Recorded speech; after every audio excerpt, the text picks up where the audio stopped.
Hello guys, আসসালামু আলাইকুম। আশা করি আপনারা সবাই ভালো আছেন, আমিও ভালো আছি।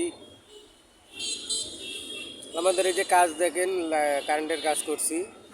এই দেখেন কাজগুলো কিভাবে করছি, দেখেন যেভাবে 7টা রড বিছানো হয়েছে ঠিক ওইভাবেই এই কাজগুলো করছি। দেখেন লাইনের কাজগুলো করছি। আপনাদের যদি কাজ ভালো লেগে থাকে তাহলে অবশ্যই আপনারা ভিডিওটা শেয়ার করে দিবেন। এই দেখেন রোদ তো, যার কারণে ওই দিক ভিডিও করতে পারতেছি না, এই দিক থেকেই দেখাচ্ছি পুরোটা ছাদ।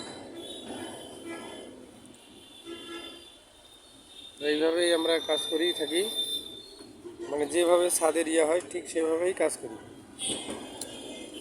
এটা আবারও দেখাচ্ছি, লাইনটা দেখেন কীভাবে আমরা পাইপগুলো বিছাইছি। এই দেখেন কত সুন্দর করে বিছাইছি। এই যে আমরা দেখেন আবার এই দেখেন কীভাবে যাচ্ছি, দেখেন ঠিক একইভাবে পুরো ছাদটা বিছানো হয়েছে।